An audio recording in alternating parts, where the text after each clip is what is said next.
ஓம் சாந்தி. K Surajbhai அவர்களின் தாரணை வகுப்பு, ஜூலை 29, 2024. நாம் அனைவரும் உயர்ந்த அதிர்ஷ்டத்தினை உருவாக்கி கொண்டிருக்கின்றோம். அனைத்து ஈஸ்வரிய பொக்கிஷங்களையும் நாம் நிறைத்து கொள்வதன் மூலம் அதிர்ஷ்டத்தை உருவாக்குகிறோம். நாம் உயர்ந்த பாதையில் சென்று கொண்டிருக்கிறோம். சேவையின் மூலமாகவும் நமது புண்ணிய கணக்கு சேமிப்பாகிறது.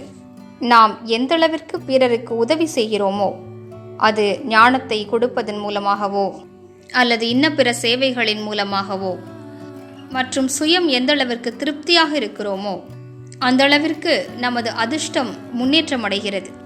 பிரம்மாவின் குழந்தைகள் அனைவரும் மிகுந்த புண்ணியம் செய்கிறார்கள். யோகத்தின் பயிற்சியையும் நன்றாக செய்கிறார்கள். ஆனால் யோக பயிற்சியின் கூடவே நாம் கவனம் கொடுக்க வேண்டியது என்னவென்றால், எந்த அளவிற்கு நாம் யோகி வாழ்க்கையை உருவாக்கி இருக்கிறோம் என்பதுதான். அது நமது உயர்ந்த நடவடிக்கைகளிலேயே வெளிப்படும். எந்த அளவிற்கு நமக்குள் பணிவுத்தன்மை வந்திருக்கிறது, எந்த அளவிற்கு பிறருக்கு மரியாதை கொடுக்க கற்றுக்கொண்டிருக்கிறோம், எந்த அளவிற்கு சுப பாவனைகள் நம்மிடம் வந்திருக்கின்றன, எந்த அளவிற்கு நாம் பிறரோடு பழகும் விதத்தை கற்றுக்கொண்டிருக்கிறோம். நாம் உலகில் கேள்விப்பட்டிருக்கலாம், பல முனிவர்கள் மிகுந்த தபஸ்விகளாக இருந்தாலும் பிறரோடு பழகும் விதம் அவர்களுக்கு சரியாக தெரியவில்லை. மிகுந்த கோபம் கொள்ளக்கூடியவர்களாக இருந்தார்கள். அதனால்தான் அவர்களது பெயரோடு இணைந்து அவர்களது கோபமும் சேர்த்தே கூறப்படுகிறது.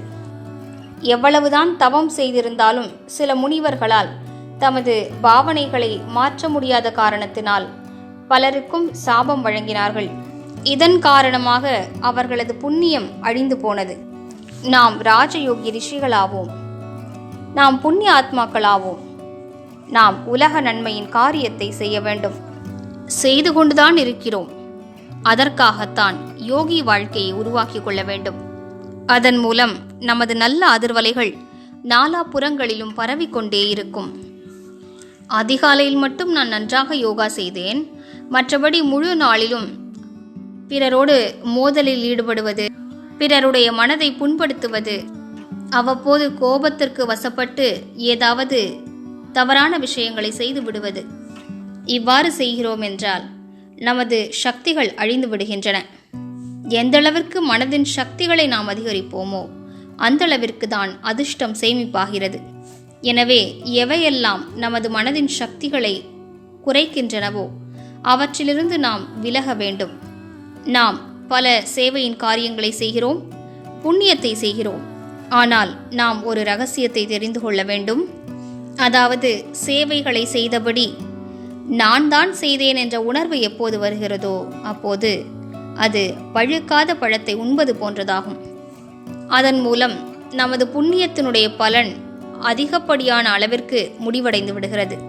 மாறாக நமக்கு நான் வெறும் கருவிதான், செய்பவரும் செய்விப்பவரும் பாபா ஆவார், அவர் மேலே அமர்ந்திருக்கிறார், நான் வெறும் பொம்மலாட்டத்தின் பொம்மைதான், அவர் ஆட்டுவிப்பதை போன்று நான் ஆடுகிறேன். இந்த உணர்வு, பணிவுத்தன்மை ஆகியவை இருக்குமானால், அகங்காரமற்ற தன்மை இருக்குமானால், சித்தம் மாசற்று இருக்கும். அப்போது நமது சேமிப்பு கணக்கு உறுதியாக அதிகரித்து கொண்டே செல்லும். இந்த விஷயங்களில் நாம் மிகுந்த கவனம் செலுத்த வேண்டும். சேவைகள் செய்வதற்காக நாம் மிகவும் உழைத்து கொண்டிருக்கிறோம். ஆனால் புண்ணியத்தின் கணக்கு சரியாக சேமிப்பாகவில்லை என்று ஆகிவிடக்கூடாது. பிறரது சாபத்தை பெறக்கூடாது.